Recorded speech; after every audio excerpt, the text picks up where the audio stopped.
Yay. I hope that you all had a great weekend. Happy Monday. Whew, welcome to Monday. We've been talking about a lot of things in the past week and a day. And I just thank you all for being here with me. Thank you guys for journeying with me. And yeah, so today yesterday we were talking about using art to connect with God. And so today I kind of want to talk about of being more childlike. So we've mentioned babies, we've mentioned children a lot in this series, in this session series. And I love looking back at children because there's a lot that we can learn from them. So again, there's some stuff going on outside, so you'll probably hear it, but we're going to keep on going. So try to remember when you were a child, right? You were full of wonder and energy and imagination. Like you were an astronaut, you were jumping off of, monkey bars, and you were an athlete and you were running around the fields, and, you're just having a great time. And you believed you could do anything. Like you believed anything was possible. Nobody could tell you anything, nothing was possible. And you would go into a classroom. Somebody can go into a classroom and survey the class, and you could say, who's a great artist? And all the hands will go up. Who's a great singer? All the hands will go up. Who's a great actor? All the hands will go up. Children believe the best in themselves until someone tells them to not believe it anymore. And I had this conversation recently with one of my friends, Jordan. Shout out to Jordan.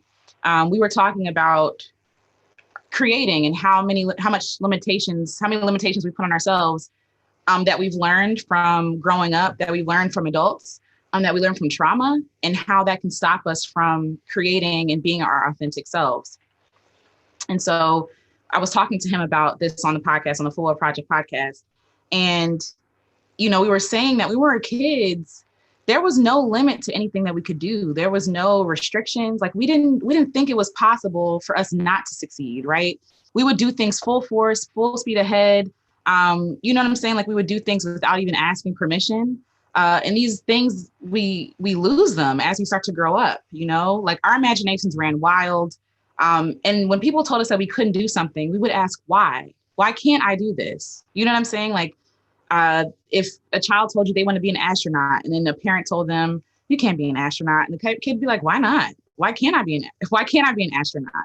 The world and the possibilities seem endless. Like it never felt too far out of reach, no matter how small we were. And we were confident in our capabilities and in the possibilities, right? If somebody said, I'm a great singer, they would get on stage and they would sing their little heart out, and it would be amazing. And they would think it's the best thing. Like when I was younger, I used to perform for my parents. And it's funny looking back because I feel like, it's when people are children, like you want to esteem them, like, yes, that was amazing. That was wonderful. And I would do these little mini shows and these little songs that I would sing to them. And they'd be like, yay. And like, literally that has stuck with me like for my whole life. I'll say yay to everything. And I'm not saying it in a way as they were, honestly, like, I do think they were proud of me for sure. But I also feel like it's like that, obligation as a parent to affirm and esteem your children. And so it's like, yay, like when, like, what does that mean? It says like kids will waste your time and be like, watch me do a backflip. And it's the same backflip they've done for like 30 minutes. And they want you to see it every single time. And they want your praise and they want your accolades. They want your affirmation. And as kids, if we don't get those things, then it starts to wear on our self-esteem. If nobody's cheering us on, if nobody's, clapping for us or telling us that was amazing, good try, that was great, then we start to lose our self-esteem. And the thing is, when we're younger, again, like say like kindergarten, kids want to be everything. They want to do everything. They see that they can do everything. And their parents told them, you can do anything. Your teachers tell you, you could be whatever you want to be. And that gives kids the freedom to dream big, to dream authentically and honestly. And that takes vulnerability, right? To say, this is what I want to do. And children, to me, I like to use them as an example because they're the most vulnerable things. They're the most honest things. They're the most unedited people on earth. They'll tell you things, even when it's inappropriate, even when you don't want to hear it, like they'll tell you when they're sad. They'll tell you when they're angry. You'll see it in their outbursts. And while I feel like with maturity comes tailoring back on some of those explosions, I feel like we, in a sense, lose connection with our child's self, right? And so that becomes detrimental to our well-being. The further you go up in grades from kindergarten on, the less likely someone's likely to raise their hand, the less likely they are to raise their hand, right? Who's a great singer? They start looking around, like, I don't know. I guess I'm kind of a good singer.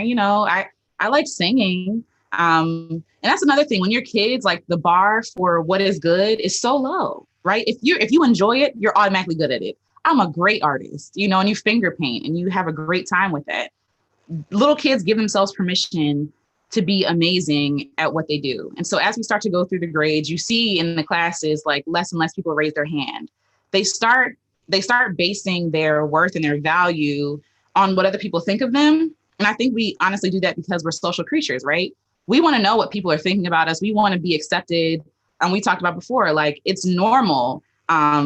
It's definitely normal to want to be accepted by our peers. It makes sense. Like we talked about death and how the ultimate fear is of death of relationship, death of respect, death of, what somebody thinks of you, death of that idea of who you are. And so as we get older, to protect ourselves from that pain of being cut off or being ridiculed or judged, we keep those dreams and our wants to ourselves.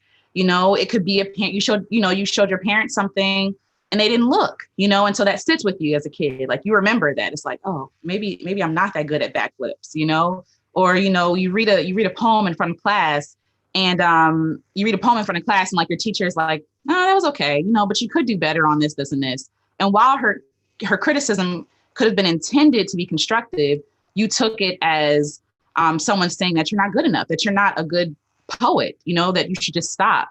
And that's like the dangerous parts in our lives, right? Because they shape what we allow ourselves to do.